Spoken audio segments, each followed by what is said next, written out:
if you guys actually enjoy treating your customers like a piece of shit, because that's how I felt when I went to the Alamo Draft House. Okay? You know what?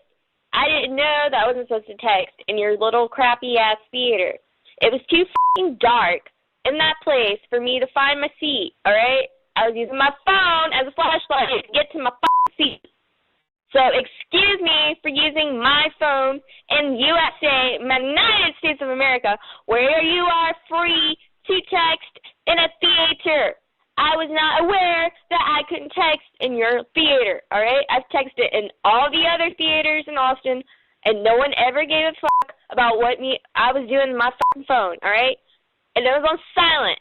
It wasn't on loud. It wasn't bothering anybody. You guys obviously were being assholes to me, and I'm sure that's what you do, you know, to rip people off. You take my money, and then you throw me out.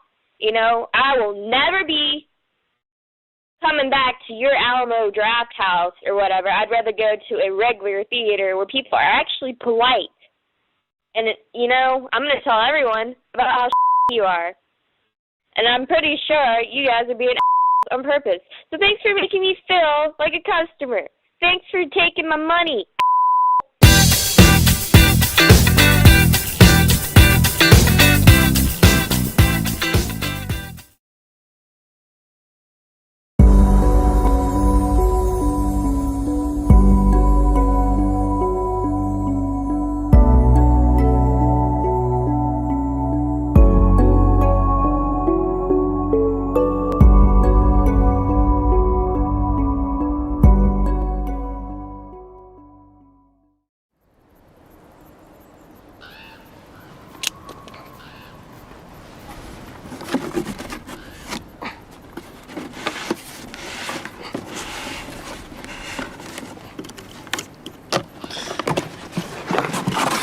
It's chocolate. You should be very proud, Detective. Shut up! You've made a delicious life for yourself. Said shut the fudge up! What? You don't come near here. You stay away from here. Here he comes. What? Are you listening, David? I was saying how much I admire you and your ice creams. You have incredible taste in fine ice creams. What the fudge did you just say? 6 delicious flavors. They're so lovely. And once they're gone, David, they're gone. David, step away from the prisoner. Step away, David. Step away. What's in the box? I'm not gonna tell you until What's in the box? What's in the box? We each have our weaknesses. It appears that gluttony is my sin of choice. And you add the mystery. I couldn't resist. What's in the malted fudging box? It's empty, David. It's empty. No! It was full. 6 delicious flavors. Only available this month. I know. It was delivered to your home. It was delectable.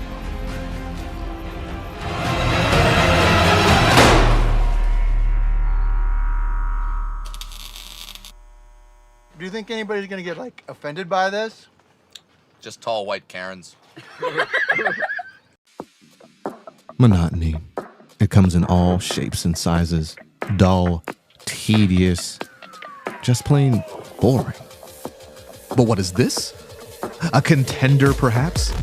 Something unboring by the looks of it. Jabs right at dull, an uppercut to tedium, something that keeps you on your toes, keeps your head on a swivel. A knockout punch to your old, boring workouts. Welcome to Fight Camp.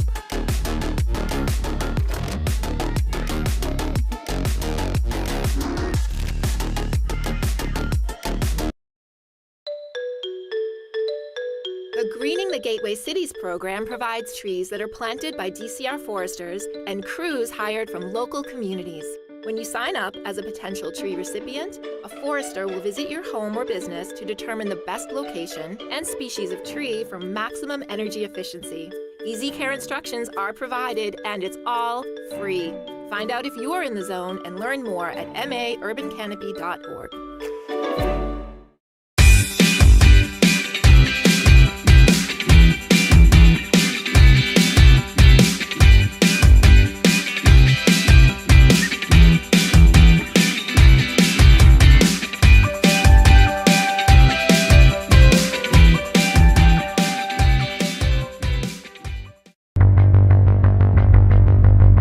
educational crisis in this country is the civil rights issue of our time. So you go to Washington, D.C., our capital, right?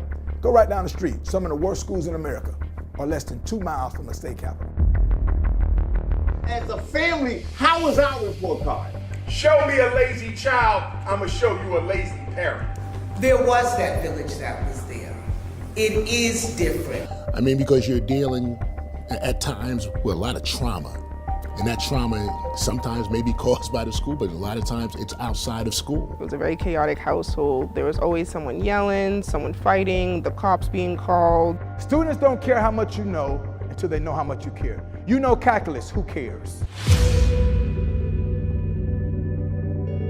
If there was any system anywhere that was failing white students to the tune of 83%, the system wouldn't exist anymore. It would have been broken into a million pieces. Now, the expectations for what success are is so low.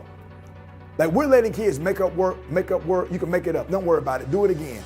Instead, we make things crutches, and I don't like that. I think the real issue in education is mediocrity.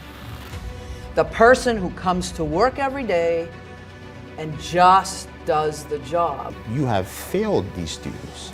This is child abuse.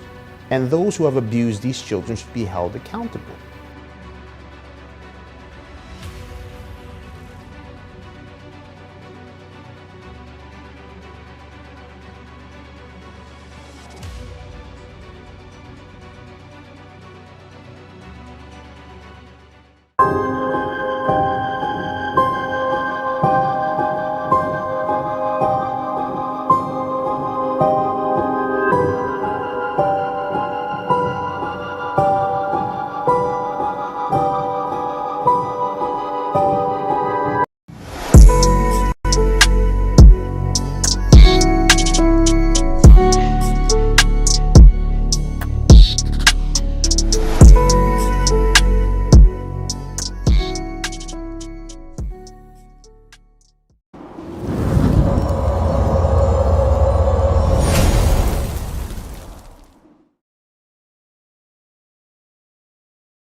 Shaolin shadow boxing and the Wu-Tang sword style. If what you say is true, the Shaolin and the Wu-Tang could be dangerous. Do you think your Wu-Tang sword can defeat me? On guard. I'll let you try my Wu-Tang style.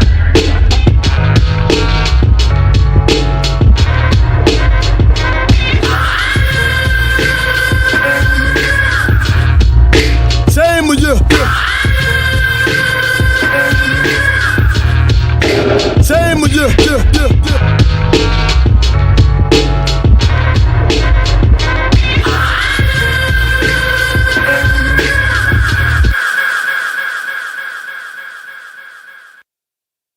Oscar Mike Radio is a proud podcast partner of Reach Across America Radio, heard every Thursday at 11 a.m. and Sunday at 8 a.m. Eastern. They're also big supporters of the nonprofit I Got Your Six, 2 Lives at Once.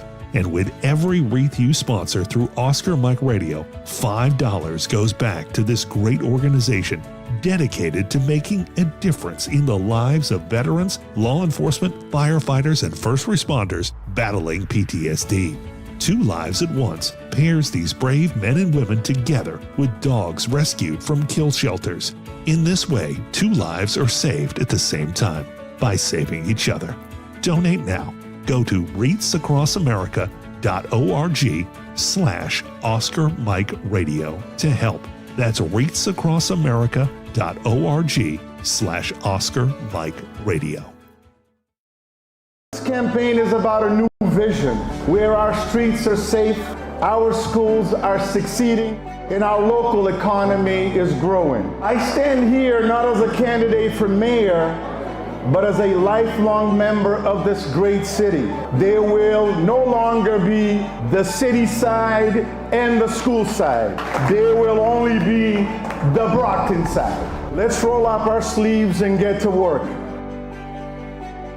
As Counselor at Large, Jean Bradley has consistently fought for all of Brockton's residents by advocating for quality education, community policing, better senior services, empowering young people, helping small businesses, and by being a voice for our most vulnerable. As Mayor, Jean Bradley will continue fighting tirelessly for every single Brockton resident. On September 16th, we're asking you to make the choice for a better, safer, and stronger city. Vote for Jean Bradley Derenoncourt, Mayor of Brockton. I'm Jean Bradley Derenoncourt, and I approve this message.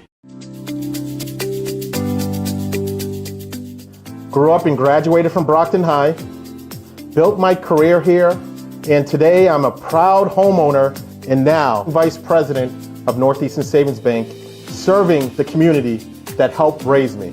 Access, opportunity, and results. That's what I stand for, and that's what works, and that's what I'll bring to the City Council here in Brockton.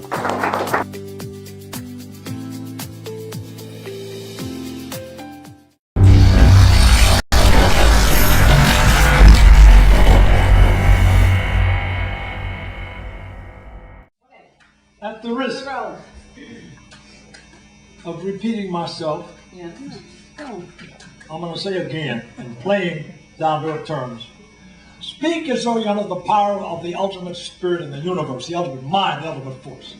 Speak as though you're under that power, and speak to these people as though they represent the ultimate.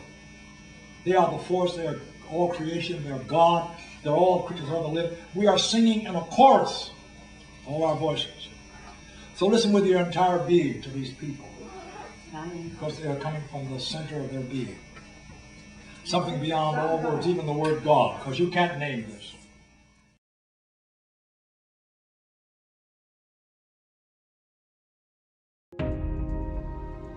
Growing up in Mission Hill, Boston, my parents early on raised me to know about community, to know about community leadership.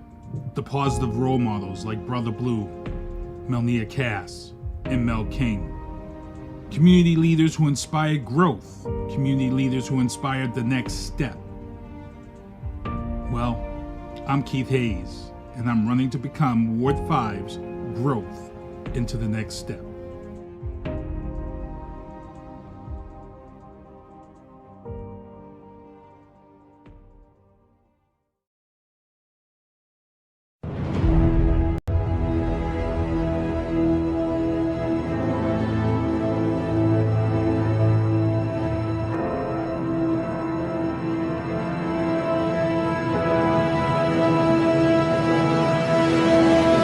Master Yoda I am.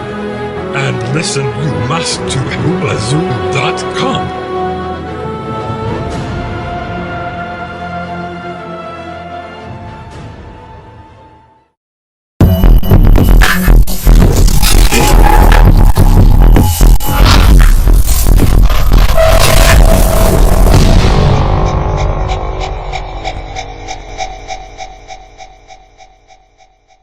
Who do you look like, your mom or your dad? Neither. I look like money. What's something parents need to stop doing? Don't keep passing me to everybody at the party. I don't know them damn people. What's a red flag you had to deal with? My mama put her cable bill in my name. I don't even know my ABCs yet. What's a red flag in your parents? They had the nerve to have me and be broke. I'm talking straight bums. What's a violation you still mad about? They hit me with hella shots and didn't even ask me first. They violated my civil rights. What's a parenting red flag you already peeped? They got oxtails on their plate and got me drinking Similac. That's out of pocket. Who you beefing with right now? My cousin Kalo took my fruit snacks, lied about it, now we not cool. So what's day one out the womb feel like? Don't ask me that. Don't do that.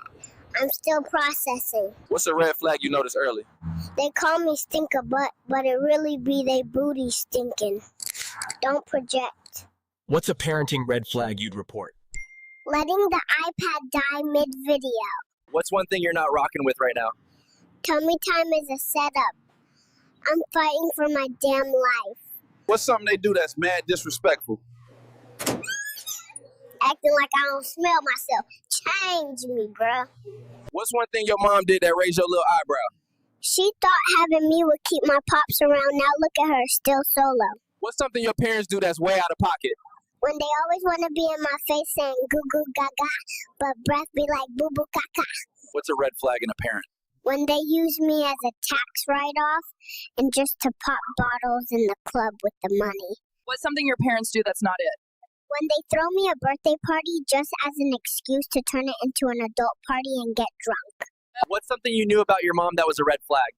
When she used my stroller to steal stuff from the mall and got us jammed up. What's something you remember from before you were born?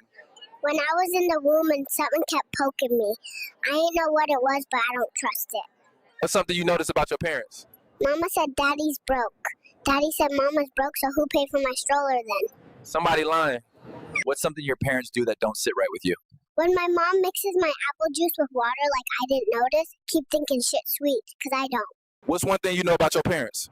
Ain't no way I'm not adopted, because my parents look like they came from 2 different lost and found bins. What's something you learned early about your parents? They say loyalty is everything, but my mom watched that nurse lay hands on me and didn't say a word. Funky bitch. Can you dig it? Can you dig it? Yeah. Can you dig it? Like some motherfucking action heroes in it. Yeah. This is blasphemy. This is madness. This is a Into the twisted mind of my literature, designed to get into the depths of your mind, administer sickness around to mimic the likes of snuff cinema. What you must get into, you're nothing but pups. Remember you Homer and Happy Simpson, son. Nothing Ithaca. Stalkers like the northern half of Korea's peninsula. ESP your island like the booth, something sinister. ESP your island like the booth, something sinister. ESP your island like the booth, something sinister.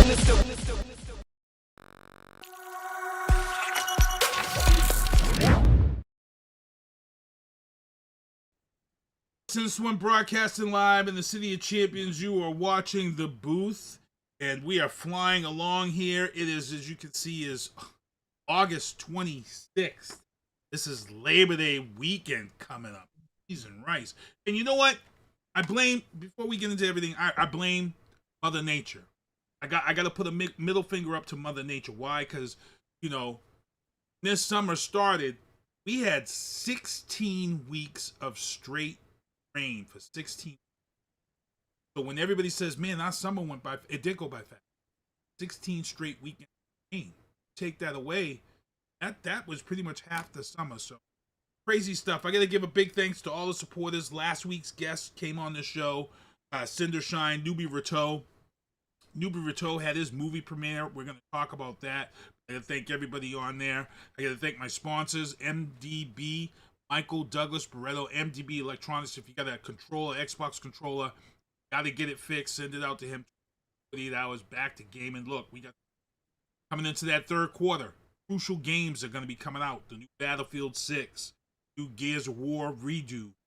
All these games are coming up. I want your controller to be right. So MDB Electronics. My artist, Vianna Marie, 494,000 streams. Her last project, It's Personal, out there. 494,000 streams. Let's push them up.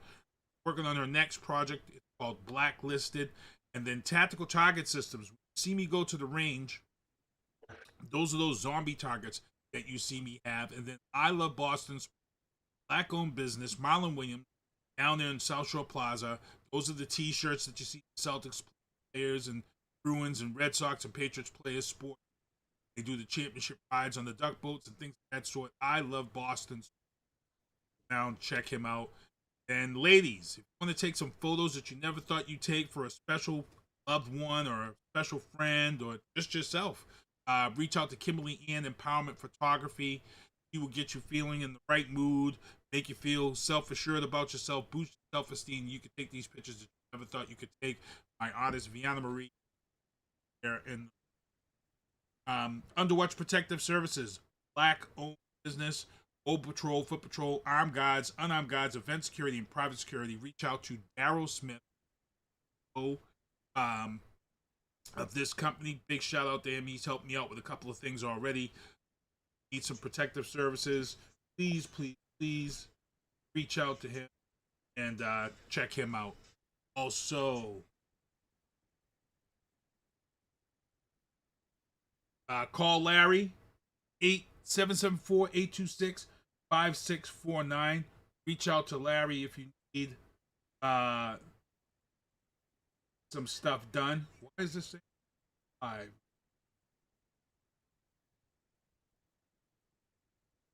Hold on. Check here. It's saying Facebook Live is live.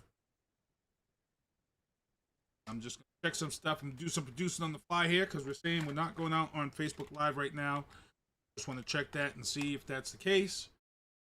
Figure out why, because I think we're still going out on YouTube. We're still out on started.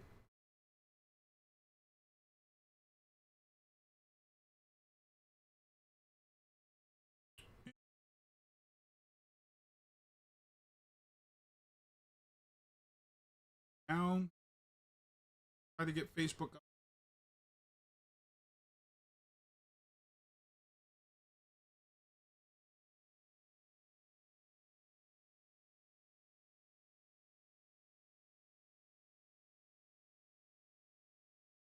Everywhere else, so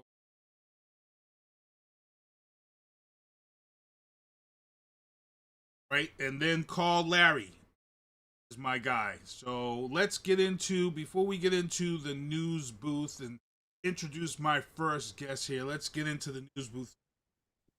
First topic, and the only topic I want to, well, actually I'll do two topics that I'll talk about before I get into my, turn him in, wanted for double murder. This guy you see in the picture right here, Leonardo Davinci, Leonard is his name. He is the guy that murdered 15-year-old Tamari Albertson and Ana Alvarez up at the opening, the soft opening for Urban Air. This guy is still wanted. We're still looking for him in this area. So please, please, please turn him in. We've got two people housed this guy and hit him out who are in jail, denied bail. All need to step up. And also missing, we have a missing person, Cassiana Canuto Alves. Know her whereabouts? She has been missing since, I want to say, Thursday. So if you know her whereabouts, please reach out to the Brockton Police Department, 941-0200. That's 941-0200. And if you have any info, you know, I know her family would love to get her back. It's tough. 15 years old. And in this day of phones and stuff, man, gotta know what it is. Lock it in. Lock it in. Also, gotta mention Women's Equality Day is today. Back in 1920, women got their right to vote. Crazy. And I just want, let's get into my first guest. Get back into my first guest up here. This guy's got a great program. You guys know I was one of the Brockton Junior Boxers. I was here doing Pop One Ball, doing announcing games and that sort. I was involved as long as my two sons were in the league, and then my stepson was in that league, so I was in there until he kind of aged out. It was a great experience. There were ups, there were downs, there were I had dealt with that it's tough. It's tough. Youth sports is tough to deal with. Parents are tough to deal with. You know, visiting fans are tough to deal with. So I give this guy a lot of props, but he's got this great program that he's got out there, and I'm like, I got to get this guy on the show. I reached out to him. I've never heard of the program. I've heard of flag football, but not like you do and what you have going on. I'm going to let my guy introduce himself and welcome him to the booth. This is my guy, Coach Noel. What's going on, man? Let them know who you are and what you're proud of. How are you, brother Keith? Thank you so much, man. I can't thank you enough for this opportunity. Thank you so much for reaching out. I am Coach Rig. I'm the executive director for Next Level Sports Club, and we are an NFL youth flag football program. Let me repeat that. We are an official NFL youth flag football program. And as everybody knows, football is in my opinion, but I'm sure a lot of people would attest to that. Football is one of the sports that I believe teaches us so many different elements about life, leadership, communication, teamwork. I mean, you name it. Football, in my opinion, is the centerpiece. And I've played football in high school. I played some in college, and I played some semi-pro. So my family and I, we started this program, Next Level Sports Club, where we service Bridgewater area, Middleboro area, and Lakeville. The word area, Brother Keith, is to let people know that it's not just Bridgewater, Lakeville, or Middleboro, but it's surrounding towns.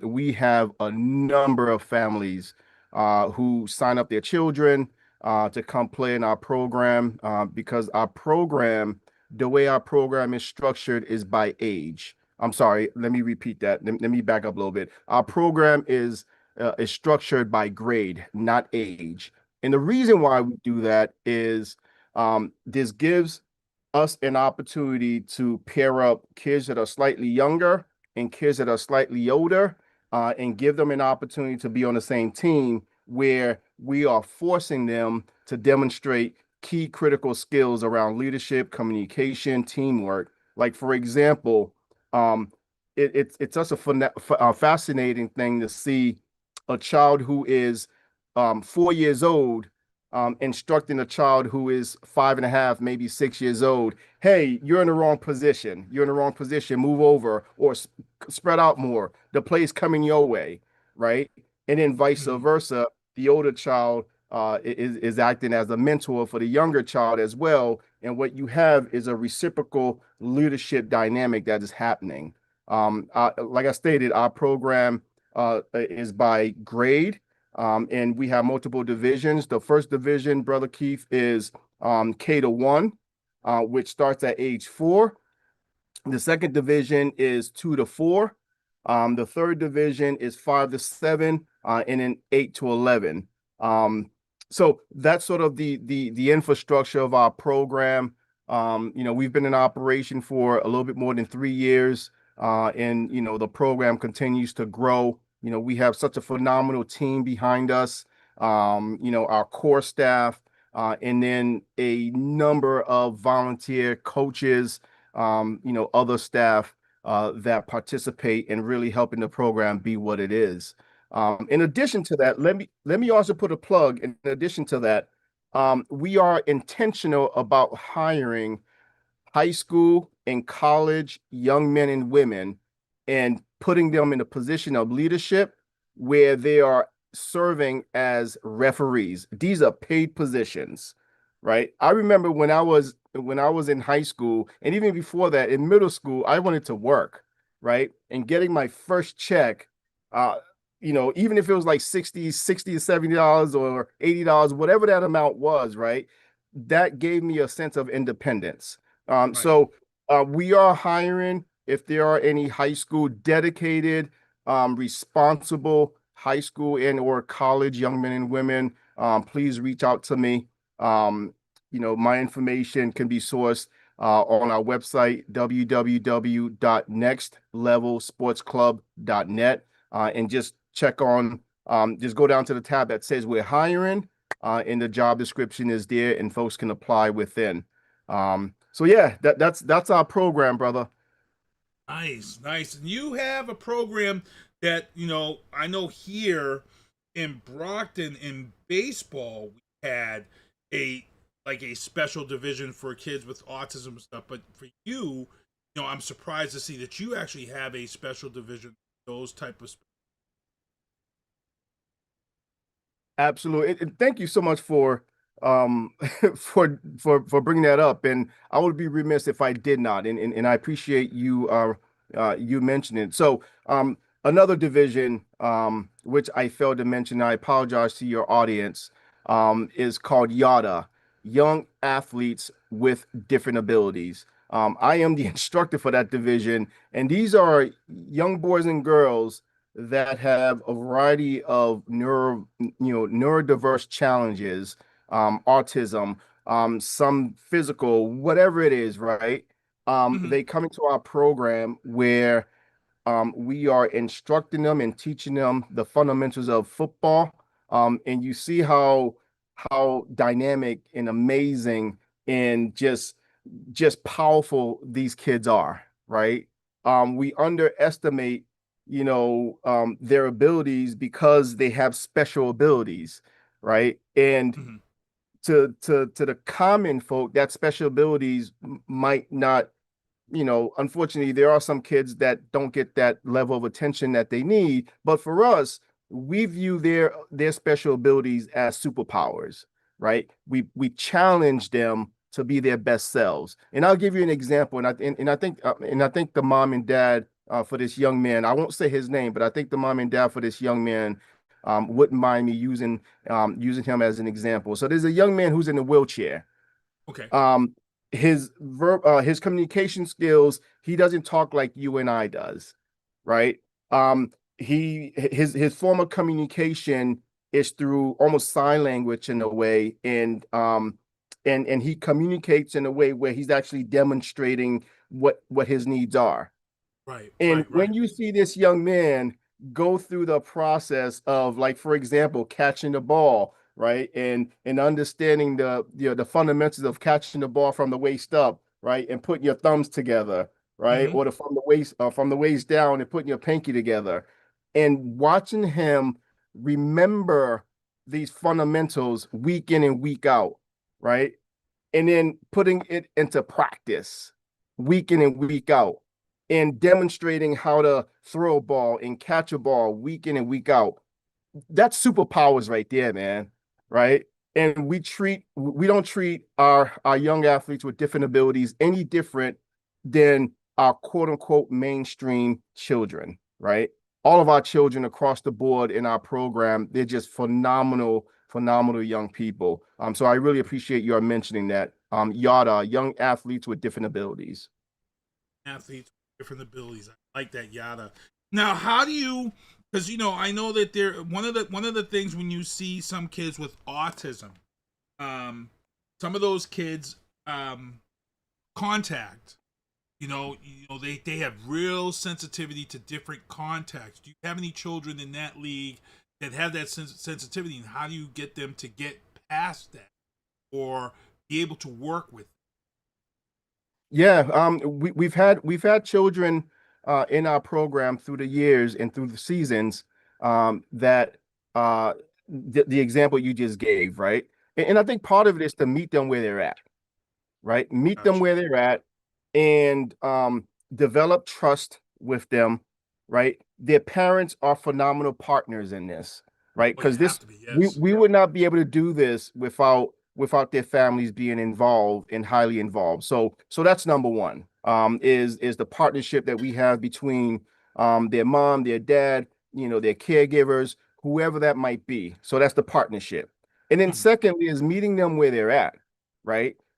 There's a young lady that I'm thinking about who, her ability to really focus on a certain task was a challenge, but breaking that task up into smaller tasks, right? And then constantly reminding her and giving her a high five when she does complete those tasks, right? And then of course, her family members are there, to also reinforce and also encourage her and push her, so that way she's getting through the program. It's amazing to see, again, week in and week out, regardless of what their special powers are, these young children are just amazing, man. Their ability to remember, their ability to comprehend, their ability to to put into practice what they've learned 2, 3, 4 weeks prior, and then and bringing that into practice to present day.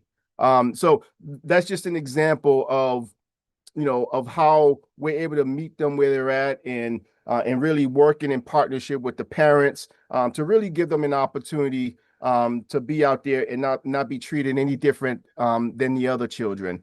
And then let me also say this, Brother Keith, our program, we view what we're doing from a glass half full perspective versus a glass half empty. Let me clarify what that means, right? For all of our kids in each of our divisions, at the minimum, your child is outside getting fresh air, exercising, building relationships, learning from their coaches, staying active, opposed to being on their cell phones and tablets and whatever other gadgets that all of us have for our kids, right? Mm-hmm. That's at the minimum. They're getting that. That's 50% of, of what I believe parents want for their kids: exercise, mind, body, and soul, right? Putting them in a position where they are healthy in those 3 regards. Our programs satisfy that. We are meeting that. And we have some kids that are at the field for more than 2 hours because they have a sibling that's playing. They come early for practice, and they're engaging with their coaches. They're engaging with their peers. And by the time their game happens, 40 minutes to an hour of their game, and then they're staying back, continue to engage with their peers, continue to observe the game, continue to learn. Again, that's exercise, right? So our program really looks at the glass half full opposed to the glass half empty. So for those who are just tuning in, this is Rigobert Noel. He is the coach of this program, this flag football program. You guys were in the chat. I see Nate Styles. Thank you for tuning into the chat. This is something that I think I would like, being a guy who's been involved with youth sports and and been at that board level. I've got to come down and just, I've coached Little League baseball. I've got to come down and see this because, my stepson, he played football. He also played bowling. And the funny thing was when we got to bowling, that we realized that competitive bowling, which is a serious sport, you can get scholarships. But we found that bowling was one of these that kids with autism, they gravitated to this sport. My stepson just liked bowling, so he joined. But that was one of the things we noticed, that a lot of kids with autism or who are on the spectrum, they bowl, and part of that reason was because, whatever issues they had, for some reason, bowling was still able to fit in to whatever issue they had within their spectrum, it was really weird to me. So I've got to come down and check out and see, because the way you're discussing to me how you handle these kids and how you handle their situation, because as you know, every kid has their own special superpower when you're talking spectrum. Every kid is different. So I got to come down there. I'm curious, to be honest, to just see how you do it, and my heart goes out to you guys, because I know it's got to be tough at sometimes. When you have a new kid, you don't understand. You've got like you said, the kid that you had to communicate to. You had to put in the work, the time, the hours to figure out how to communicate, and that right there is just going above and beyond. But what I love hearing the most from you, is you're talking about parents being involved. And so many times in youth sports, part of the problem is, talk to a lot of coaches or a lot of board members in youth, is that there are a lot of parents who aren't involved. They think of coaches and programs as a 2-hour babysitter so they can go off and do whatever. We had an incident one time many, many years ago in our youth program where a young player got hurt bad, concussion. And, you know how it is. They're not going to touch anybody until a parent's there. Parent left the field and went to go work out at the gym. But nobody knew this because she didn't tell nobody.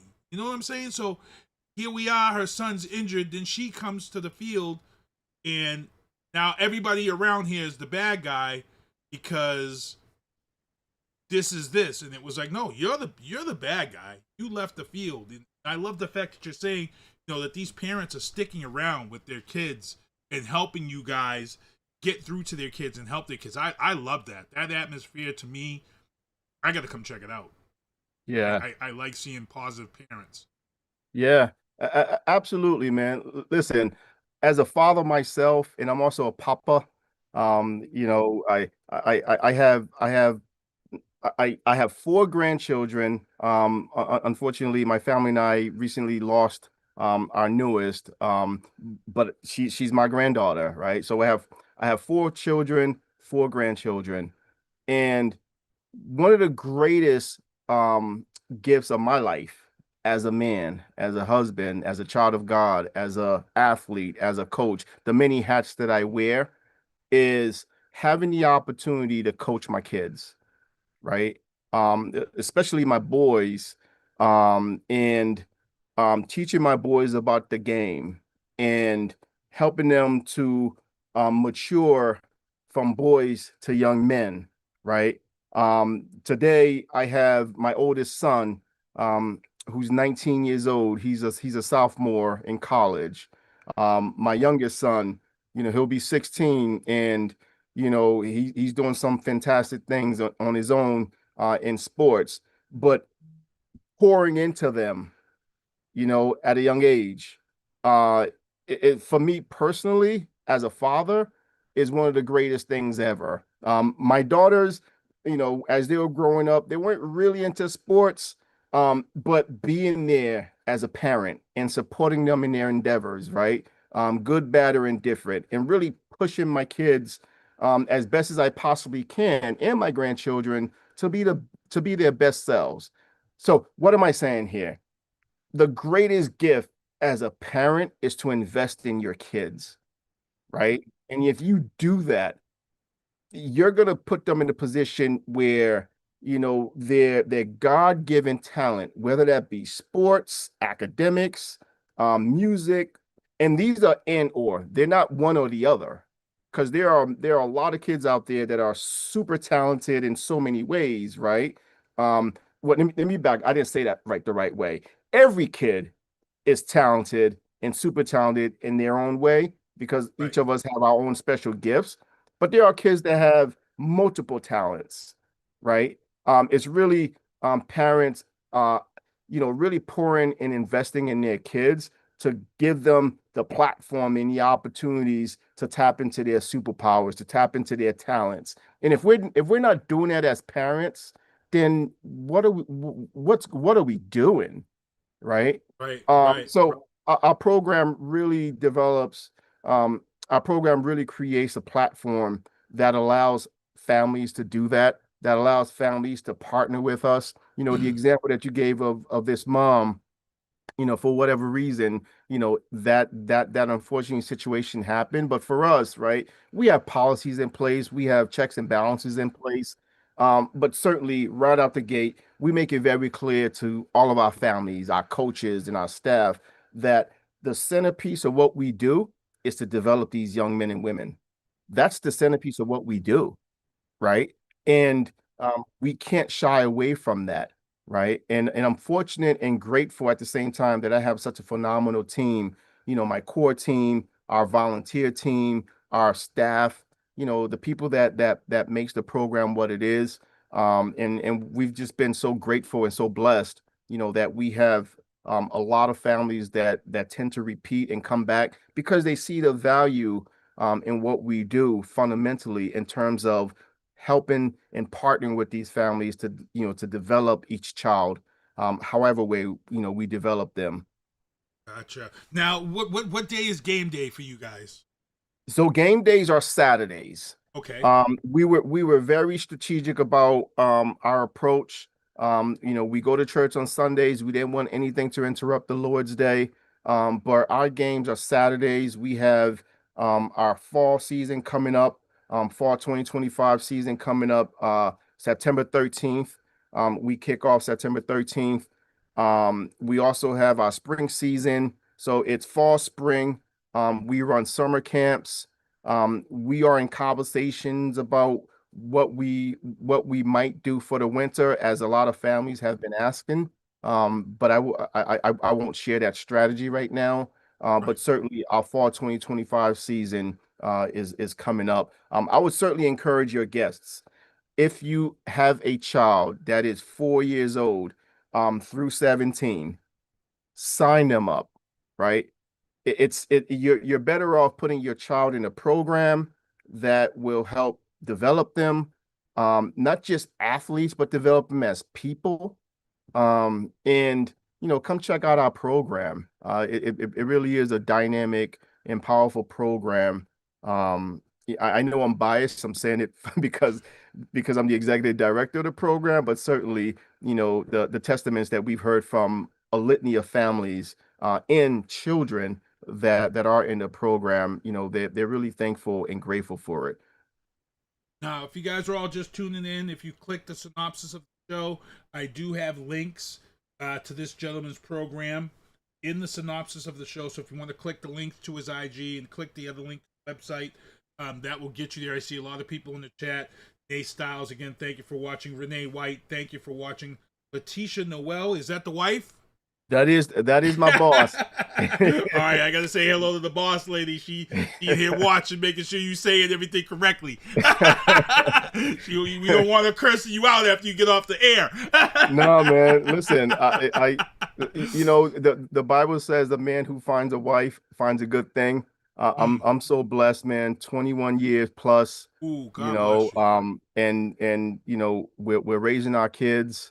Our oldest down to the youngest, our grandchildren, supporting them. I couldn't do this without her, right. And without my family. So I'm truly grateful that she's allowed me to just like, hey, go. And then now, it's our program is a lot stronger because now, she's always been a part of it.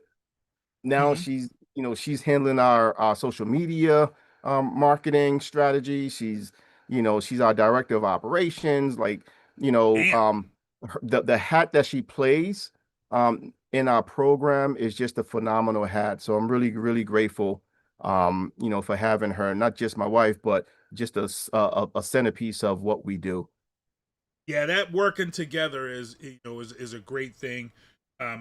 When you're married, so that's great stuff. So big shout out to Letitia, who's in the chat, checking out the show. This is great stuff. Good stuff to have you on. So September 13th. What time are those games? So our fall season typically starts at 12. Okay. So for the younger division, K-1 starts at 12. So their games are 12-1. Second division, 2-4. Their games are at 1. We are in conversations right now for the older divisions. So we're in conversations whether it's going to be around 2, between 2 and 4. Okay. But more likely, the games will be at 2. And then let me also put a plug. While we've been in operation for 3.5 years, we have multiple seasons under our belt. A lot of families have, while they're in the sideline supporting their child, they're like, hey, Coach Rig, anything for the adults? Like, what's up with the adults, right? So we've been hesitant to even do anything with the adults because our focus and our main focus has always been the kids, and it remains that. But we've heard them loud and clear. So I want to put a plug out there for what we are launching this coming fall as well, our adult league, NFL Flag Football Adult League. The age range is pretty wide, and this was we did that purposefully, right? Because someone like myself who's almost 50, I still got the itch, right? I may not be able to play tackle. Right, I may not be able to play tackle football anymore because the body won't heal the way it used to. But I can get out there and still show some of the young bucks who's like 18, 19, 25, whatever his or her age might be. Right, I still know how to run routes. Right, I still know how to catch the ball. So I have that intellect in terms of the game. I may not have the speed like I once, I may have burst of it. So I just want to put a plug, in encouraging families, it's particularly adults, look into a program. It's a really good program. I've ran adult programs before, when I was, an employee at Boston College and also a student at Boston College. So I know what goes into playing as an adult. So I just wanted to put that plug in. And for the adult league, registrations are open now for all of our leagues. The adult league, the opening day is September 27th. Damn. Okay, so you get that going. Nice, Yes, sir. nice. But I think I'm definitely. I'm actually out of town September 13th. I'll be in. For those who didn't know, I'll be in Cleveland, Ohio. Actually, Cincinnati. I'll be in Cincinnati. September 13th. I'm actually going to be out there for 4 days. Because Turnbuckles and Spilt Liquor, which is the wrestling show that's on after the boot, we're covering the Horror Hound convention, horror movie, pro wrestling, the week 12th, 13th, and I'll be out of town. But I think I might be able to come through that following Saturday, 2 weeks after that. I think because I definitely want to get down there. I definitely want to have some FaceTime and see this league and how it runs and how it works. You are welcome, sir. We would love it. Yeah, I want to put that time aside for you and come down and check us out. Be like 7th, I think, and see this. I got to see it with my own eyes because I love you. The fact that you've got this other program here, the Yada program. I want to see this. I've got to see it. It's great stuff. Great stuff, man. Stuff. You want to hang out with me and chop up some topics for the last half hour? Absolutely. Let's do it. All right, cool. So Facebook keeps crashing out, so I'm not going to keep messing with it. I don't know why it keeps crashing out the rest of the show. As we talked about, turn him in. Quick, social media. Where did they go for the social media for this? So we are on Facebook. You'll see our Facebook. We have our Facebook group and our Facebook page. So Bridgewater area NFL Youth Flag Football. You'll see Lakeville area NFL Flag Football, and then Middleboro area NFL Flag Football. So those are our Facebook page and groups. You'll also we're also on TikTok. Next Level Sports Club on TikTok. You'll find us there as well. And then Instagram, Next Level Sports Club. On Instagram as well. And if you're having problems finding it, just go to our website, www.nextlevelsportsclub.net. And you can source all that information via our website, as well as the links to register accordingly. I will encourage anyone who your audience who's thinking about, I need something to do for my kid this coming fall. I need to get them in a program. Thank you for considering our program. Registration is open now for all of our programs across the board, but certainly for our youth program, we're going to be placing our equipment order in soon.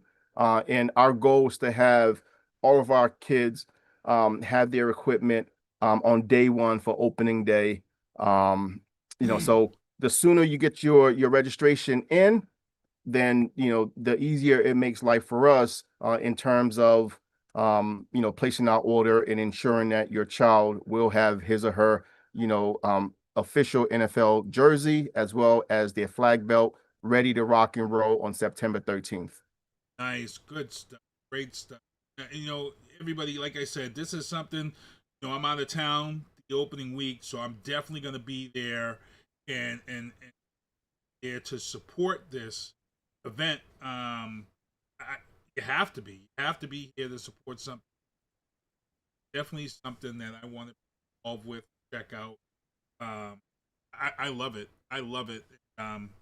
My heart goes out to you and your other coaches and other people involved with this great program. It definitely to check this out. So let's get back into these topics. He's going to hang on and talk some stuff with us. Like I said in the news booth, turn him in. Davinci, Leonard, turn him in.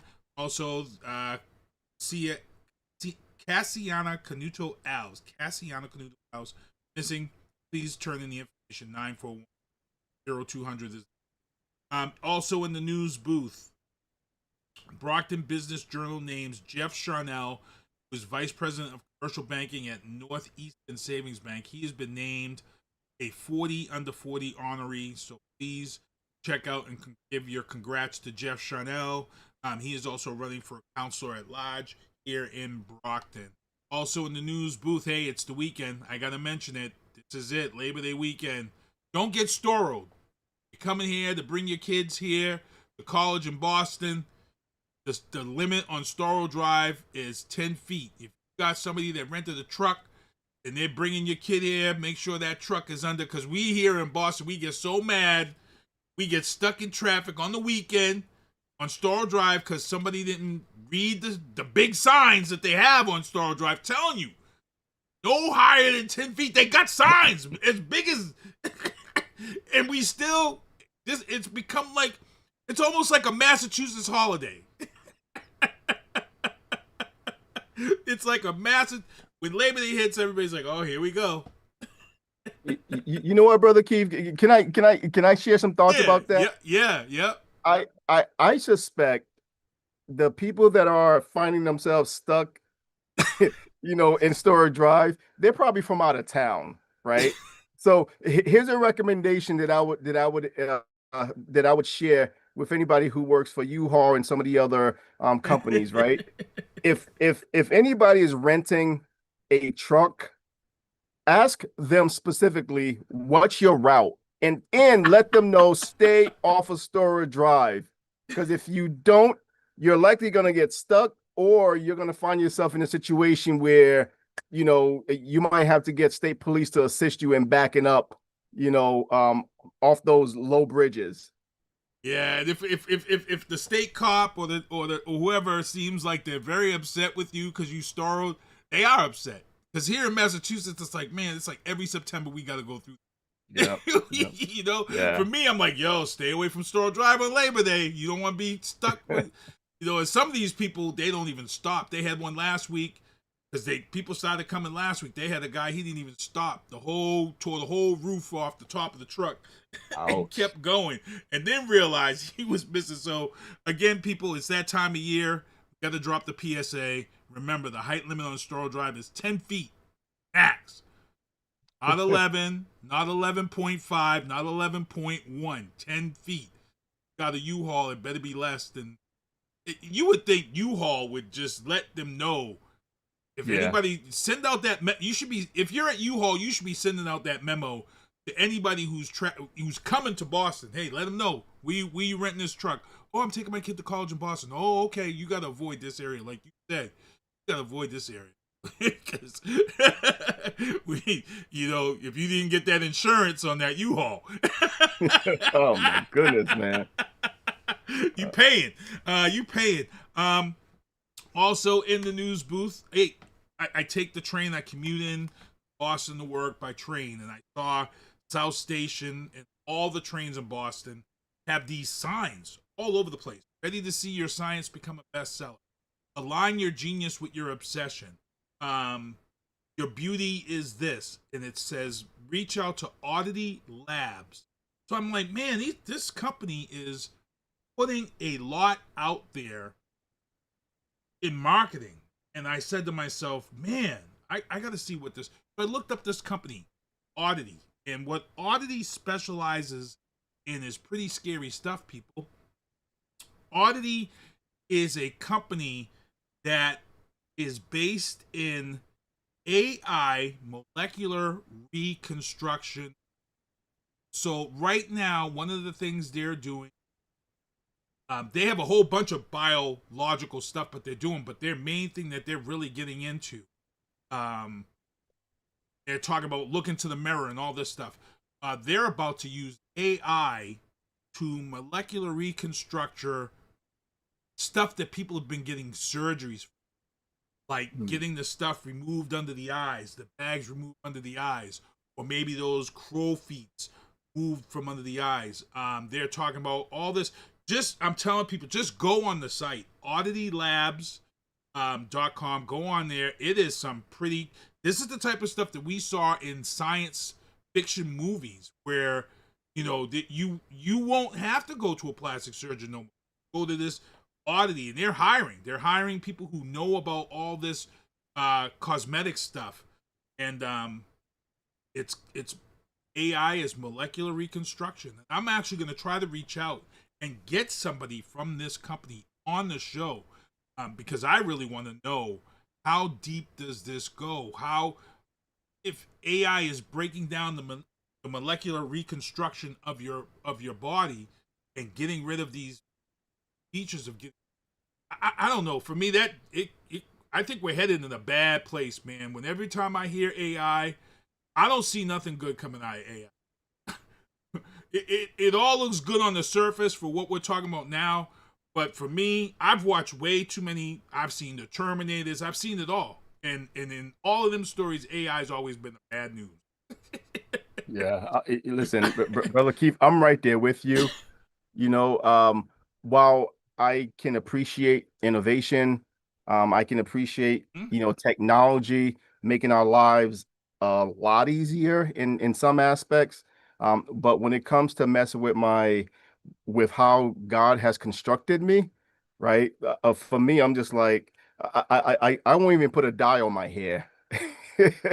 You know, I'm just letting my grays come in as naturally as possible. If I don't want them, I'll just shave it off, right? But when you start to when we begin to allow whatever industry it is to change our biological makeup, right?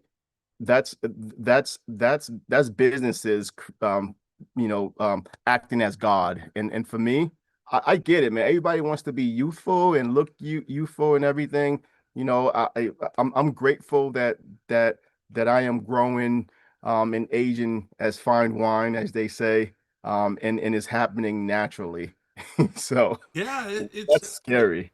It is crazy stuff. Like I said, I'm looking at this and I say to myself, I'm like, man, this is, like I seen all the marketing and I'm like, man, to pay all this marketing to be in South Station, to be on all the trains coming in, I said, that's a lot of marketing money. So I said, I got to look this up, because just weeks before this, they were promoting FIFA coming next year, and I'm like, okay, this company's got like FIFA money if they're marketing like. So I said, I gotta look it up, and I looked it up, and I was scared to see what I saw. When I saw AI molecular reconstruction, I'm like, whoa. You don't have to tell me what that is. I've seen enough movies and read enough books to know exactly what that is, man. You stop messing around with this stuff. So I wasn't happy with that. And like I said, people, look it up. It's Oddity Labs. And like I said, if you want to see something really scary, look up the careers, the jobs that are available, because that's really the eye-opener. Not just what they do. They're looking for them. It's just some scary stuff. Let's get into the entertainment booth. In the entertainment booth, there was a red carpet night for Noube Productions. Noube released his film report card last week at Foxborough Showcase Deluxe Cinema. It was a sold-out event. Everybody was happy about it. There's a picture there with Noube and his team productions. They did great job. Good stuff. Noube is now looking for other schools and things to be a place for him to show his film. So please reach out to Noube Productions. He actually put a if you're wishing to show a screening of Report Card. Great stuff. Also in the entertainment booth, I saw this movie 2 weeks ago, Weapons. It has now surpassed the $100 million mark after 2 weeks of being in the domestic box office. It was a good horror movie. I like good horror movies. I like horror movies that flip the script at the last minute. This was a movie that I was watching and I said, man, like 5 minutes left to the film, maybe 10 minutes left to the film. I'm like, man, I could have just waited till the streaming. Then the ending happened. And I was like, yo, you have to see it in the movies, because the way the people react to the ending, you're not going to get that at home if you wait for streaming. You got to see this with it's one of them things where you got to see it with a whole group of people around you, get the full effect of the ending. And that was the payoff. I had a buddy, he's like, Keith, I'm going to see it this week. He was like, yo, he's like, well, I said, look, You're going to sit here and you're going to be like, yo, I could have watched this on streaming. I said, payoff is the end.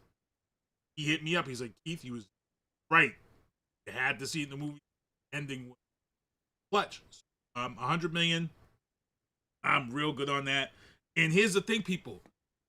Weapons is a horror movie. $100 million. And guess what? Next month is The Conjuring. The fourth installment of The Conjuring, which I jumped into that series late. As you guys know me, I'm a big horror movie fan. Conjuring is coming out next month in September. I'm pretty sure that's going to surpass that 100 million mark. That Weapons just, I'm looking for that. And then here we go. This was a trailer I showed last week, and I'm about to show this trailer again real quick. IFC is releasing a film called Good Boy. Good Boy features the director's dog. This is not AI. This dog is acting in this film. This dog is real in this film. And in movie history, in horror movie history, which I can't believe, but it's true, this is the first time we have ever had a horror movie done from the perspective of the dog, of a dog. So in this film, and I'm going to show the trailer, Good Boy, the dog's owner is possessed by a demon. And the whole movie is based around the dog. What he sees, what he's feeling. This is something that's never been done in a horror film before. The reason why I'm showing this trailer again is because when I showed this trailer last week, not many people heard about this film. It was going to be a limited engagement, but when they released this trailer to everybody to show the people, within 4 days, it reached 1 million views. Now, this director is now being able to exclusively in a major engagement across the country. So check this out. I don't know. Have you seen it yet? Are you able to watch this trailer when I put it on? Yeah, I think so. Okay, all right, yeah, because we are going back out on Facebook. So let me play this trailer. This is Good Boy, people. Check this out. This is, like I said, this has never been done before. This is a horror movie shown from the perspective of the dog whose owner is possessed. Here we go.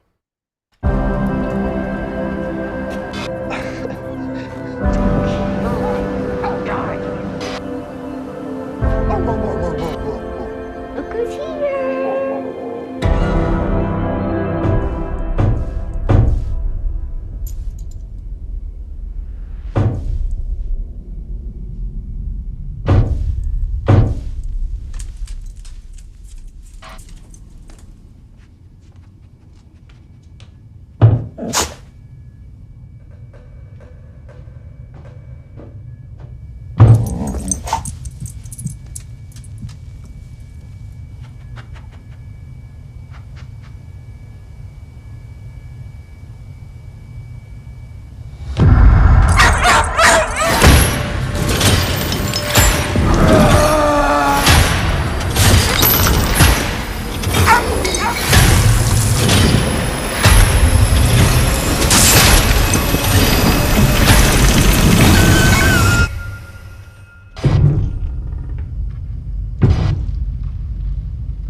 All right, we're back here in the booth. That was Good Boy. That was a trailer for Good Boy. And like I said, it's a different look. And you know what?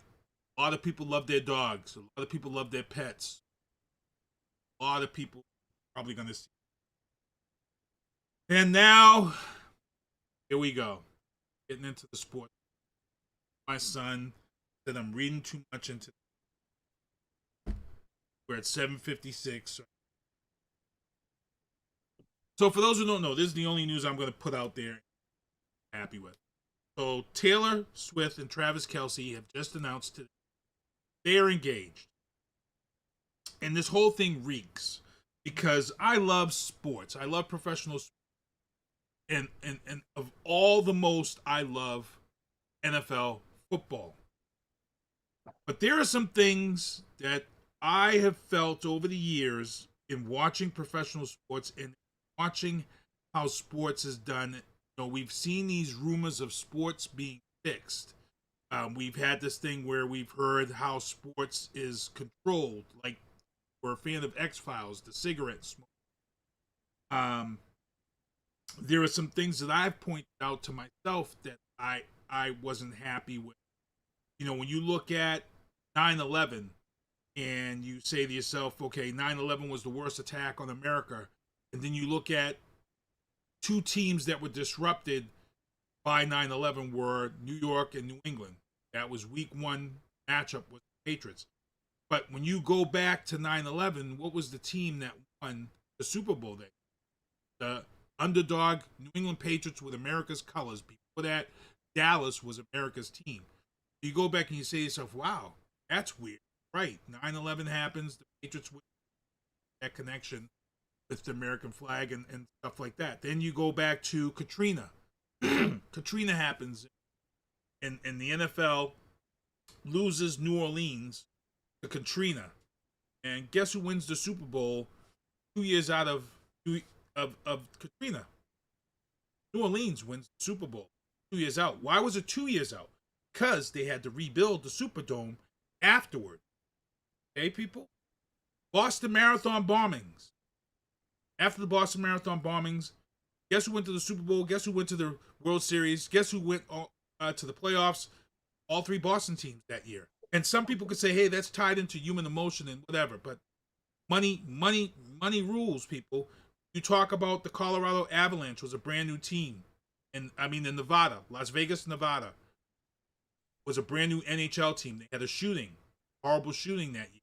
That expansion team went all the way to the NHL championship. But what I'm saying is, people, I started looking at some of this stuff and I started saying to myself, is sports in a way fixed? And I asked this question because you start looking at these connections and these things, how they work out. I look at the last couple of years since Taylor Swift has been involved with she's been involved with the NFL and they started dating. When you look at, they talked about the numbers, how much money they made. Let's take this back to Deflategate and Spygate. People talk about Deflategate and Spygate. A lot of people don't know that Deflategate and Spygate was the biggest ratings season for the NFL. Both of those conspiracies were the biggest rated season. Patriots were the #1 team in marketing that year.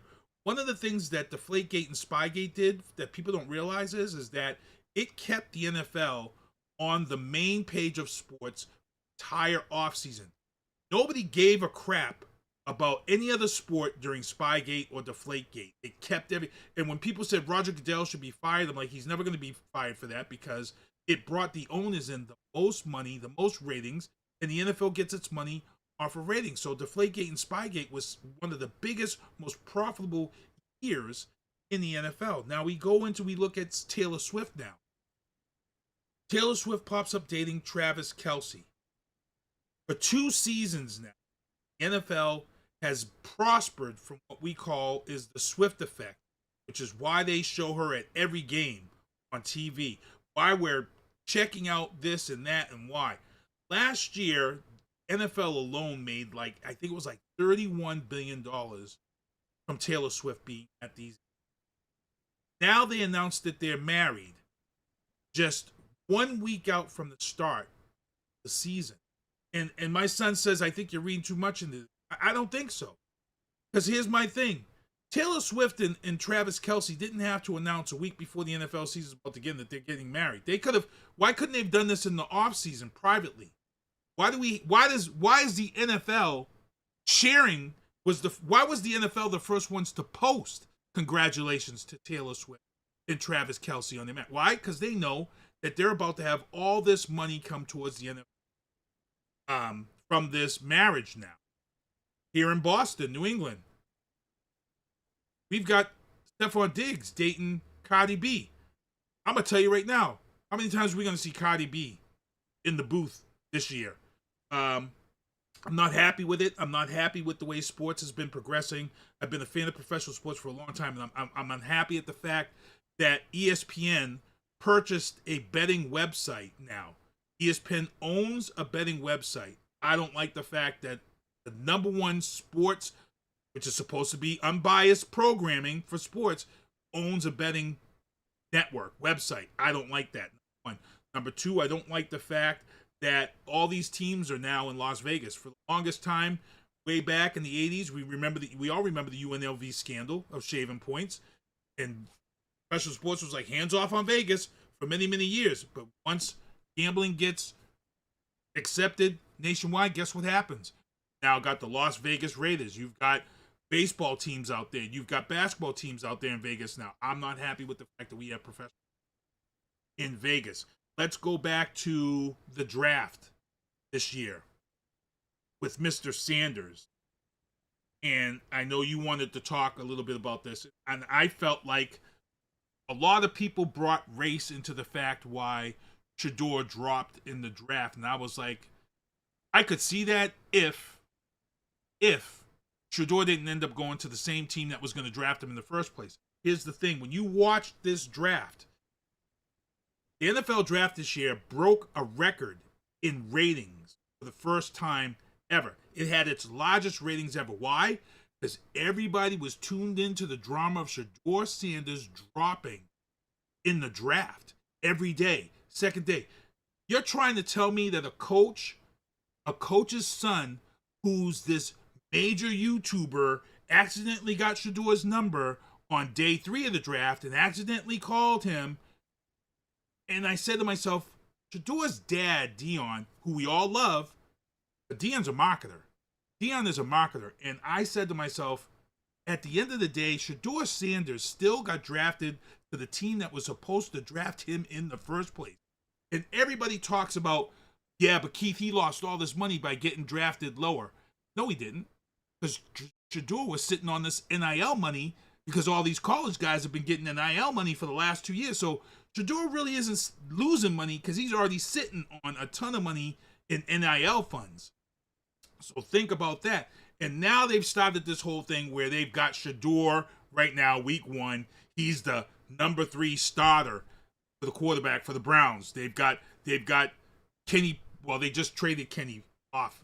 So now they've got Flacco as the starter. We all know that Flacco ain't going to be that starter. They've just generated and they've just created this buzz to start this. So I'm not happy with the NFL right. I feel like when you talk about entertainment and you look at some of the calls that were made last year in some of the games, I look at, I don't know. I'm nervous. I'm worried about professional sports as a whole. I'm worried about it becoming more entertainment. I'm worried about it being manipulated. Like I said, I'm not happy with the fact that ESPN has bought a betting website and we've got all these games in Vegas. Your thoughts on it as a whole. Man, let me see if I could dissect a few things, right? Mm-hmm. As you were talking about the many events that appears to have happened, and then a certain team would win, and then another event would happen, and then a certain team, I started to think about, is this a trend or is this strategic, right? Thank you. Yeah. We can speculate that this was strategic, right? And let me just transition to a different sport, right? LeBron James going back to Cleveland, right? And then all of a sudden, Golden State Warriors are up 3-1, and then the great, King James, right? He's brought Cleveland out of the depths of wherever they're, right? This is their first championship. Mm-hmm. So that's just another example of, it bears the question, is sports fix? Is it entertainment? Mm-hmm. Or is it just coincidence, right? Obviously, everybody's going to form their own opinions about it. But your points, I would say your points are valid. But here's my perspective, right? My perspective is, at the end of the day, it is entertainment, right? It's a fun game. Somebody said that to me. Yep. Just like you and I, right? When we used to play ball and we'll go out there, and whether it be football, basketball, whatever, right? We just love being around, the guys, the camaraderie, the competition, right? As long as sports doesn't eliminate that component of it, I don't care, right? I really don't care. Yes, the different cities and the states have bragging rights. I mean, we've had bragging rights for over 20 years, right? Between the Patriots and the Red Sox and the Celtics, right? And the Bruins. Let's not forget the Bruins, because the Bruins did win one in between, right? Now we're starting to shift to a different city. Kansas City, they've had their bragging rights, right? And don't be surprised if Kansas City don't win the Super Bowl this year, because of the Swift effect, right? Right, exactly. For me, it's like, hey, you know what? I can put it into perspective and just realize that this is entertainment, and not get too emotional about it. Now, likewise with the Shedeur Sanders thing, right? It is marketing 101. Marketing 101. Any news is bad or indifferent, it contributes to your marketing. So when you're looking at someone like Deion Sanders in that last name, right? His sons carry that last name. Listen, at the end of the day, I think Shedeur made a lot more money than what he would have made as a first round draft pick, because his jersey sale has gone through the roof, right? His NIL dollars. He's had his NIL dollars, right? I believe I read somewhere or heard it somewhere where he's getting a percentage of his jersey sales, right? He's making a lot more money than the fellow that got drafted #1 overall. Now, will he ultimately be the starting quarterback for the Cleveland Browns? I think he will, right? I think he's got all the talent, right? I think he's got all the fundamentals. The only thing that, as a fan, right? And I don't care about Cleveland Browns, but as a fan, I do like Deion Sanders, right? Right. As a fan overall of football, there's entertainment in terms of, the whole cockiness, the wristwatch and all of that, right? To me, I'm old school. I like the Barry Sanders effect, right? I've been there before, right? All of this, and I get it. We're in a different generation. I'm cool with a little bit of entertainment, but when it's constant, especially when the game is tight, right? When the game is tight, you got to lock in, right? You got to lock in, get all the entertainment. Hey, pitch the referee the ball, and then get back to business. That's my perspective on it, man. I just think at the end of the day, it's all entertainment, right? It's just it's funny you say that. I'm sorry, brother Keith. The only beef that I have with this entertainment really is, the gambling piece of it, because now you are opening up just a different animal in itself, right? You're gonna have guys out there that's gonna take their Friday night paychecks, and they're gonna try to make millions right off of their gambling, right? And then what that will ultimately do is increase mental health issues, right?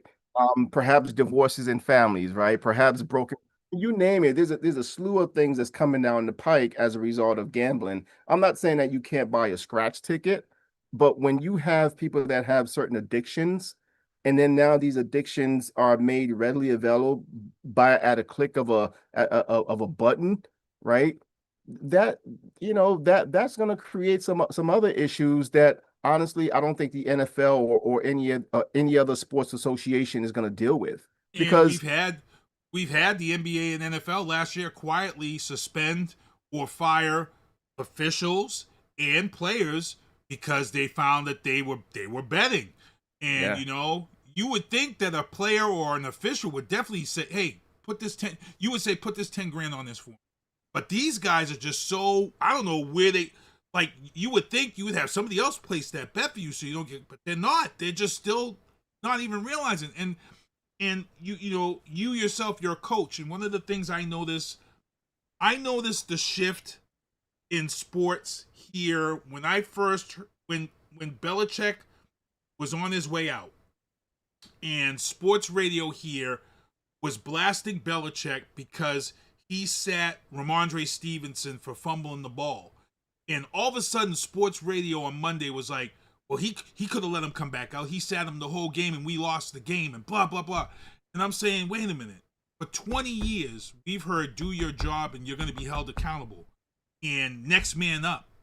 And we've seen guys, and I said, where are we headed now to where we're now downplaying and bad-mouthing Coach Belichick to the point where this guy never even got another job in the NFL because society and the generation changed. When Belichick got let go, I'm like, no other team's going to hire him. And somebody said to me, why do you think? I said, because the generation of youth has changed. The first thing Tom Brady and Rob Gronkowski did when they got out from the Patriots, Tom Brady was all over social media to the point where I actually hated Tom Brady on social media. Why? Because here at the Patriots, Belichick wasn't having that foolishness. But teams today are seeing how much money social media brings in when players are tweeting and doing all this crazy stuff, and they're seeing the money. So now teams are now allotting these players to be on social media and do this stuff. And I said to myself, okay, well, that's time that this guy should be in the gym. But he's not, because even when you play Madden, the video game, some of the choices in the game is, making sure you put your social media out there. And I'm saying to myself, have we really come to this in professional sports? Because we're seeing it. I've watched games on Sunday, and is there talent still out there in the NFL or in the NBA? Yes, there are some guys out here still solid talent, but there are some guys out here that are just mediocre talent, but social media-wise, they're just legendary because this is what they do. And I'm like, man, imagine what this guy would be if he wasn't putting that percentage of time towards social media and putting all that time in the gym. It's craziness. So I got to ask you your thoughts on that, because you see it. You see that shit. Yeah. For me, there's a time and place for everything, man. And what I mean by that is I don't have a problem with the guys leveraging their image, likeness, right, and promoting themselves, and also they're promoting the team. That's why the teams allow it, right? That's they're right. promoting the team as well, so it's free marketing, right? For those different audiences that perhaps the teams may not have, been able to touch. I don't mind that, but then you got to be able to put that away and lock in, right? And once you lock in, then lock in. I mean, I remember the whole AB thing. Remember a few years ago when AB was in the league and Tomlin was like, I'm glad he did it because it gave us fuel, right?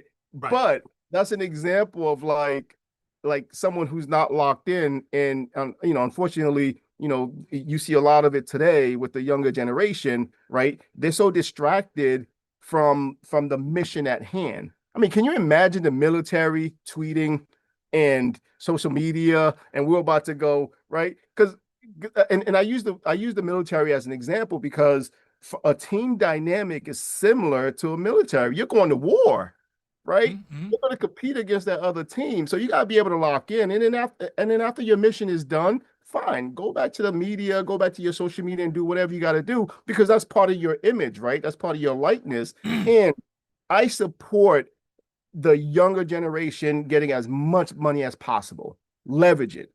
But then the mission at hand, you shouldn't be intertwining the locking and the mission at hand. I don't know if that's making sense, but no, that makes sense. I get you on that. Yeah, because I'm still old school, right? There's got to be structure. There's got to be order. There's got to be all of that should not be impacted, right? Because once that is affected, then you start to see kids that are can't handle a coach yelling at them, right? And then parents get involved.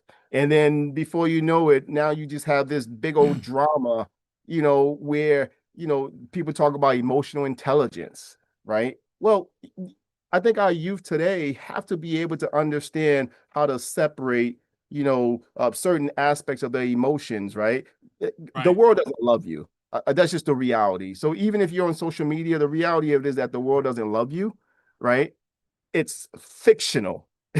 That's what it is. It's fictional. Leverage the fiction as a way that's gonna promote you and your family from a financial perspective, but then be able to separate that out, and understand what your task at hand, and also protect your mental state too. Because if you're not protecting your mental state, forget it, man. All of that, all of those earnings can easily be taken away just like that. Because the moment you allow the world to get involved in your business, right? That one bad mistake, now you're canceled. I mean, there's just a gumbo of just like issues that all of what you just described, right, presents, particularly in sports, man. So I'm kind of indifferent about like, hey, do all that social media stuff to earn as much money as possible, but then you got to be able to put that on the shelf, man. And when it's time for the mission, you got to lock in, man. Yeah, and I saw that. It's, like Tom Brady was like, it was like crazy when Tom Brady, it was like he was like a little kid on social media. I'm like, wow. I'm like, it was really that tough not to be on social media with the Patriots, because, as soon as he got to Tampa, he was, right away. And I'm like, wow, this was craziness. Great stuff. We're at 8:18. Let me get into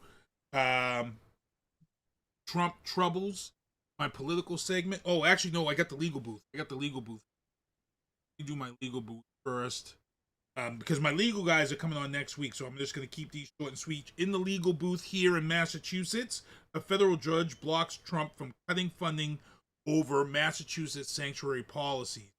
As you guys know, first Fridays and first Tuesdays, my guys come to the legal booth. We're going to discuss these issues here with the federal judge blocking Trump from cutting the funding. Yes, he blocked Trump, but guess what? The next day, Trump comes out and cuts $32 million in transportation funding that was designated to come here for Massachusetts for construction materials, for road work and things of that sort. Let's see what happens here. I'm going to discuss this next week.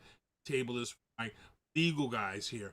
In the Trump troubles, you see a lot of people on my page. We're talking, going back and forth, debating the fact that, President Trump ran this whole thing about America first and this and that. Yet, now that the tariffs are causing some issues, President Trump is now saying that he's about to allow 600,000 Chinese students come here to colleges because they've been doing this thing with the visas, and ICE has been going around and they've been denying visas and canceling visas, to where Chinese census in the colleges across America was down to 15%. So now he's deciding, wow, I really kind of screwed up. I think I'm going to talk to Xi, who's President Xi, and they're going to allow possibly 600 Chinese students to come to school here, which goes completely against this whole thing that he pushed. While you're not going to deny, erase student debt and things of that sort, you're holding universities and cutting funding. This is going to get real interesting. We want to talk about that next week. We also want to talk about this right here next week with my legal guys. As you guys know, Robert Resnick is a U.S. retired Army colonel. He's also a JAG officer.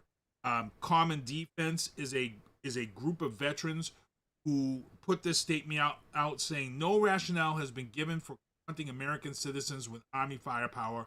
The public deserves to know why. I have a ton of opinions that I want to talk to my guys about. If you go see what's going on in Chicago and D.C., we recently just had an arrest of a 20-year veteran was arrested because he's upset. He went and burnt the flag, which was his freedom of speech. You can burn a flag, that's a freedom of speech, but he was arrested. So now what this has caused, we've got veterans now who have started a sit-in day at Washington. Here's the reason why. They're upset because President Trump has ordered more federal control of the D.C. Issues there. Even though the crime numbers down, he put the military in place, and now the military that wasn't supposed to have weapons has weapons. But what has President Trump done? He has now turned around and he is saying that the police department is dirty and they've manipulated the crime stats, saying that they are lying about those crime stats dropping. Here's the thing, people. I've talked about this on this show, and one of the things this Trump administration is they like to make you look this way and not look this way. And one of the things I've seen this administration do, union bust. Unions are the biggest lobbying groups in Washington. By bringing the military in and making the police look bad, a lot of police voted for President Trump and got him into office because he told back the blue. But right now, he's not backing the blue. You bring the military in, talk crap about the Chicago Police Department and the Washington, D.C. Department, say you have to take this over because they're not doing what they're supposed to. Guess what he just did? Chicago and D.C. are some of the biggest unions for police unions. This can happen anywhere, people. All you people who are out here applauding this, he's really busting up unions' strength. He could come to Boston next, have military take over Boston. He's got MAGA supporters in government sending National Guard into these cities to help take over and take powers away from police departments, which are there for us to do. So people, I'm going to have my guys come on last week, my legal guys. Me and Noel could sit here and we could go back and forth and debate this and talk about this. I'm going to let him speak his piece on it. But the thing is, at the end of the day, Constitution stipulates, and I'm going to have my guy Rob. Like I said, he's a U.S. retired Army colonel, JAG officer. He worked under Lloyd Austin, General Lloyd Austin. He knows his stuff. He knows his stuff about law. And I want him to talk about the fact this is scary, because I feel like this is a way for them to union bust and break up unions. And getting rid of the police union across America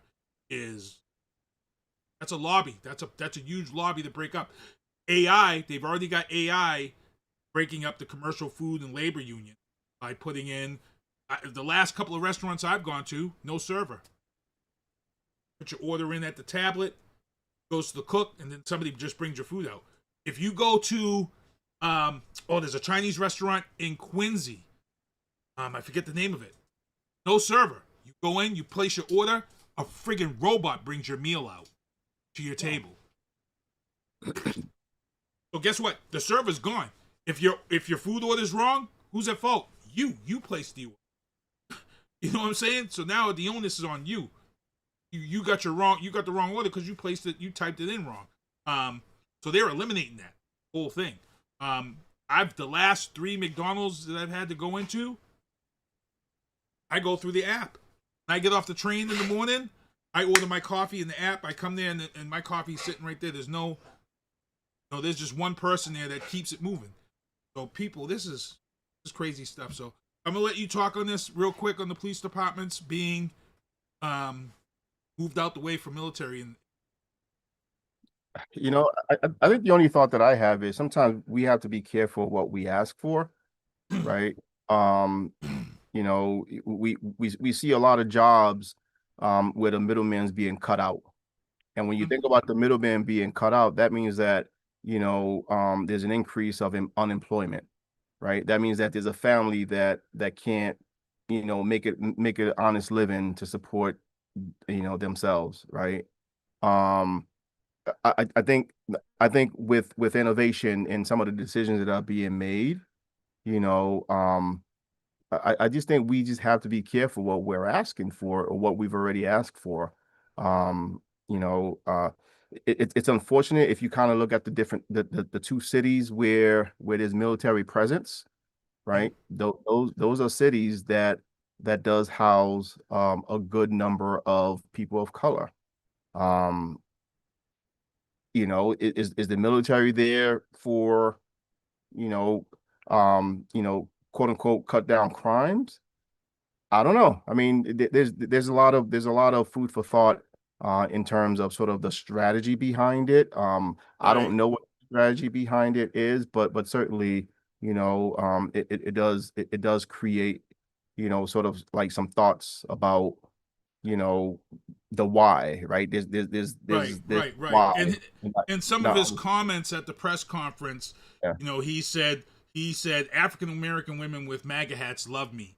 He made a comment about he stopped wars, and he says in Uganda they love me. He's like, that's the deepest, darkest, blackest part of Africa. And I'm saying to myself, is he really saying this in real time? Like, Like that's craziness that he said that in real time. And I'm like, I say that, and you make a good point when you talk about the military coming in to these areas of crime, minority neighborhoods. These are both big minority neighborhoods of these areas in Chicago and where. And like I said, Boston could be next. Who knows? Boston could be next. One of the things that they're pounding their chests, they're saying in D.C., the amount of immigrants have gone up, the arrests, and that's where you say what was the true reason for that? Because the numbers of who they're arresting, and I've said this before, and before we get out of here, and we got 3 minutes. When I have a friend I go back and forth with on this whole ICE thing, and I said to him, I says, talk to me about why you support ICE and what they're doing. Well, they're getting all the immigrants and everybody out here. It's okay. I said, hey, let me just break it down for you. We're here in Massachusetts. I said, statistically, every year, there's close to 600,000 illegal immigrants come into this country. 60,000 of those are European immigrants. Those are white immigrants. So here in Massachusetts, 10,000 of those are from like Ireland or from Poland or from Russia. We don't see ICE in South Boston rounding up those 15,000 legal immigrants. We don't see them in the north end of Italy raking up. No, we see them at the Home Depots racking up these guys who, granted, there are some Mexican gangsters or whatever in these groups, but there's also hardworking people. And I said to myself, you understand that? And he was like, whoa, I never thought of it that way. Because they don't want you to think about it that way. I said, and all of you all who are applauding ICE coming into Home Depots and snatching up 15 to 20 guys in the and good, they should go back to the country. You don't understand. When those 15 or 20 guys get snatched up, there's a contractor who runs a legit business who hires these guys to do roofs, to do whatever. So now a middle-class person like you or me, we might have scheduled to have our roof done. Guess what? Now we get the call while we at work, and the contractor saying, hey, man, I can't come to your house today, roof done, because they snatched up all my guys. Now here you are, your roof has to be done. Some people have to get their roofs done because the insurance company is about to cancel the insurance. They're not, you know what I'm saying? It creates this ripple effect that people do not realize that we were all for criminals being shipped up and taken out of here. We weren't for landscapers and hardworking people snatched up and then causing this ripple effect. Like you said, eventually there's going to be stuff done where the middleman is gone, and somebody's coming in. Somebody's going to come in and fill that void. It's coming. I'm worried about it. We're here. We got about a minute left. I'm gonna let you chime in on it. There's definitely, politics obviously is a sensitive topic for everyone, right? Especially in today's times. I guess the one thing that I would share about the whole political landscape, right? The other side had plenty of opportunities to really affect change. And, some would argue that they were changes done, but then, it's one of those things where it's like, okay, did the other side put enough focus on the things that are important to the majority of the people, right? Like, for example, the economy and healthcare and, creating a pathway for immigrants to come to this country, in a safe manner. I'm not attacking the other side, because I believe I'm sort of like independent. I see pros and cons on both sides of the fence. That's me. Right? That's me. Free thinker. I think for me is when you have control of the House, the Senate, and the White House, you should not have any problems whatsoever affecting change. We've had that once. So now we've lost that, in a Biden era. At some point we lost that, and then now the Republicans have all three under their belts. So these changes that we see are a direct result of the perfect influx of what politics is. And I'm going to be honest with you. I honestly, although there's like the Republican, Democrats, at the end of the day, right? These are rich people that are making decisions on behalf of the country. And at the end of the day, you and I are going to fight against each other and be upset with each other. They're going home with their free health care. They're going home with their, with their government issued credit card, unlimited credit card. And then while you and I are still at each other's necks because we think your president, my president, whatever the status is, right? We're bickering with each other. I think politics need to be turned over back to the people, right? I think it does. It does. For those who watch this show, they know I'm always talking about hashtag elitist. I'm always talking about elitist is what runs this country and what this country is. We saw with Elon Musk. How that was straight elitism there. The other hashtag that I use quite a bit is hashtag the rich stay rich, the poor stay poor, and the middle class carries everybody on their backs, no matter who's in office, Democrat or Republican. That's right. And I'm a middle class union guy, and that's what I've seen. No matter who's been there, it's always been that. The rich get rich, they stay rich, the poor stay poor, and the middle class carries. They just go about how they do stuff in different ways. You know what I'm saying? And that's how I feel. But what the stuff that's happening now is I don't think people see the long-term effects. Like I just explained, everybody's happy that they're snatching up people at the Home Depot, but you realize you now created this ripple effect where, you're affecting homeowners now not getting their work done on their house or whatever. Those are just great examples of that. It does worry me because it's going to come around. It's going to catch up. I said to a friend one time, I said, okay. I said, do you want to be changing sheets in a hotel on February 15th? Oh, I said, because you and I aren't the ones taking that job at a hotel. I said, you want to be changing sheets on January 2nd or January 1st? Nah, man. I'm like, okay. I'm not staying at no hotel. When it comes to that, man. Oh, man. Good stuff, though. Renee White says, wow. She's in the chat. Good stuff. Let them know again how they can follow you and check you out, man.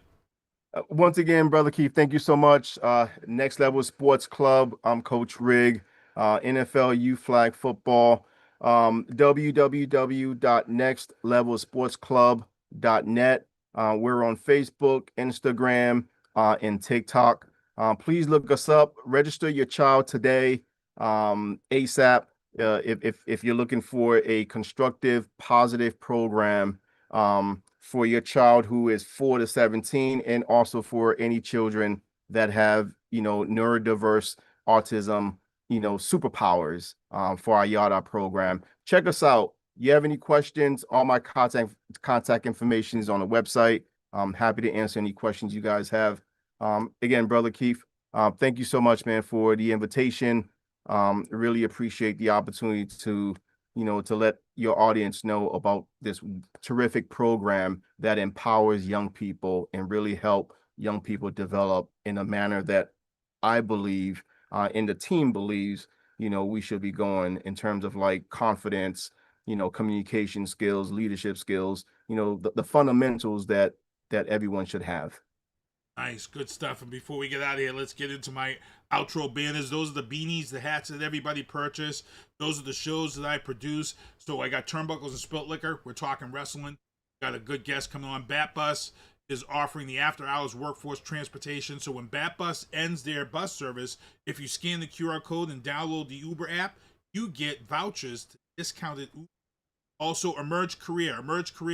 If you've been in jail and everything's cleaned up, you can get a CDL license by reaching out to Emerge Career Program. That's a great program for those who've been in jail and have everything up and looking to get employed. Journey Church in Kentucky. They have a food pantry on Thursdays and Saturdays. Also, ride free Bat Bus until June 26th of June 2026 next year. Please take advantage of that. Get jobs in school and colleges. Also, tonight is the annual overdose vigil by candlelight at Massasoit. So if you head down there, I think there's time. AJ DeBonsa, Wednesday, West Middle School. Tomorrow, backpack giveaway. AJ is the #1 high school basketball player in the nation. Support him. 90s Brockton Reunion Night is August 29th for the Brockton's Rocks. And then we have Black-owned business. I hope everybody was taking care of that. This is the last weekend for it. Salo Bar and Grill, Black-owned business restaurant. Salo Bar and Grill is located 810 North Middleboro. Now, make sure to support them from 7 to 10. Sunday, I will be at the Brockton Youth Family Fun Day. It's the 7th year of this. Backpacks are given out. Free haircuts for kids heading off to school. Music and all that. September 9th is the mayor debate. That's going to be at 340 Warren Avenue. And if the golf tournament's coming up for Stephen Montero. And then the back to school supply drive. I can't believe we're talking about back to school already. And then the 5th annual South Middle School Academic Hall of Fame Awards takes place October 9th. Brockton Food Market, Farmers Market at City Hall. It's winding down October 31st. Head on down there, get your produce. And then these are the banners for those who are running for office. They do not pay. They just send me their stuff, and I put John Bradley, Durancourt. He's running for mayor. Moses Rodriguez running for mayor. Jeff Charnel, I talked about him, councilor at large. He's running for. Michael Nunez, councilor at large. He's running. There's mine, Keith Hayes, Ward 5 City Council. I'm running. Growth the next step. Ellie Texera, she's running. Ward 5 City Council. Paul Bradwaith, City Council, Ward 6. Tony Rodriguez, Ward 4 School Committee. Sandra Centeo, Ward 5 School Committee. And that's it. We're out of here. I want to make sure that everybody knows we've got some interviews coming up and things of that sort also for those who are running in the election here in Brockton. You got to exercise your right to vote, people. Got to exercise your right to vote. I don't want to talk to you. I don't care who you vote for. You could be a Trump person, you whatever. As long as you voted, we can talk. One thing I hate is somebody complaining about something. Did you vote? Nah, I didn't vote. I don't want to hear it. I don't want to hear it. That's my biggest pet peeve. Like I said, today is the day. Today is the anniversary of women getting the right to vote in 1920. Today is the anniversary of that. Let's remember, there are a lot of people who fought their rights to vote. Black people, women, all had to fight. Make sure. John Hayes is in the chat. What's up? He says, good evening, Keith Hayes. Again, Rigobert Noel, thank you for coming on the show. All your links are in that chat. Definitely got to get you back on. I'm going to come down there and get some footage, I think, on the 27th. I'm going to be down there because I'm going to be out of town. Yes. Perfect. John Hayes in the chat says, congratulations to all the women who got to vote. Got the right to vote. You're right. At Apple Podcast, iHeartRadio, and Spotify. The Booth is at Apple Podcast, iHeartRadio, and Spotify. The Booth is a Sinister One production hosted by Sinister One. I've got to start hanging out with friends that are a little more intelligent and understand politics and stuff. It's just that I'm up on this level up here, and all my friends are down here. Me, nah. You guys, nah. Maybe a little more down in here. Screw you guys, I'm going home. I smoke, I drink, I do my thing. These bitches hating, so I got to make it plain. Don't do cocaine with your chick, my main. We stick together, true forever, yeah, we bang. I miss those days, which was easy. If only I made it, bitch, don't repeat. Now that I done upgraded, I've been upstate, and y'all think I'm playing. And I got a hit now for these weak ass hoes who think I ain't slaying. Try me, and I'll probably end up laughing, cause I never back down. I'm that chick with a clean ass whip, I don't need that shit, I got my own now. I get hurt, I get tired of fussing, fighting, guess I gotta crack down. Don't mess with me, cause on everything, I'ma have to bring the whole city out. WHOOBAZOO, that's Wizard.com. Enter website, enter website, enter website, enter website.